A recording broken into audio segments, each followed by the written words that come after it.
7 ஆண்டுகளில் நாடாளுமன்ற உறுப்பினராக நான் தேர்வு செய்யப்பட்ட பிறகு 7 ஆண்டுகளில் தான் இந்த ரயில் நிலைய மேம்பாட்டிற்கான பல்வேறு திட்டங்களை கொண்டு வந்து அதிக நிதிகளை பெற்று மேம்படுத்தப்பட்டு வருகிறது என்பதை இந்திய அரசினுடைய அம்ரித் பாரத் திட்டத்தின் கீழ் 8,27,00,000 மதிப்பீட்டில் இந்த ரயில் நிலையம் மேம்படுத்தப்பட்டு வருகின்றது.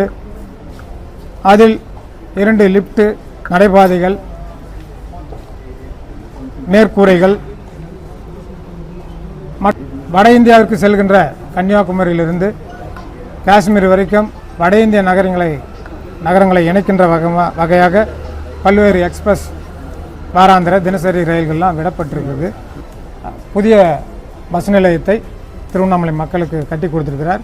அந்த பஸ் நிலையத்திற்கு மக்கள் எளிதாக திருவண்ணாமலை மாநகரிலிருந்து வந்து செல்வதற்கு இந்த வகையில் பார்த்திங்கன்னா ஏற்கனவே தினசரி போகிற ரயில் உங்களுக்கு தெரியும். புதிதாக வாராந்திர ரயில் ஹைதராபாத் தூத்துக்குடி வழியாக தூத்துக்குடியிலிருந்து ஹைதராபாத் செல்லும் திருவண்ணாமலை வழியாக ஒரு ரயில் வாராந்திர ரயில். அதேபோல் ஹைதராபாத் டு கன்னியாகுமரி திருவண்ணாமலை வழியாக வாராந்திர ரயில். ராமேஸ்வரம் திருப்பதி விரைவு ரயில் வாரத்துக்கு 3 நாளாக இருந்தது 4 நாளாக மாற்றப்பட்டிருக்குது. வாராந்திர விரைவு ரயில் வந்து சார்லப்பள்ளி ஹைதராபாத் டு திருச்சி திருவண்ணாமலை வழியாக விரைவில் ஜூலை 8 புதிதாக இந்த பாதையில் செல்லும் என்பதை இந்த நேரத்தில் தெரிவித்துக் கொள்கிறேன்.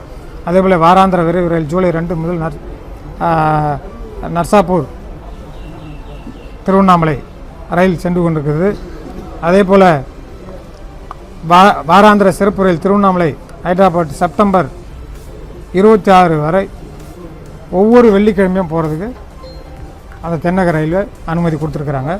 அதே போல் விரைவில் குண்டூர் திருப்பதி தினசரி ரயில் சேவை அதை திருச்சி வரைக்கும் நீட்டித்து விரைவில் அதுக்கான ஆணை வர இருக்குது.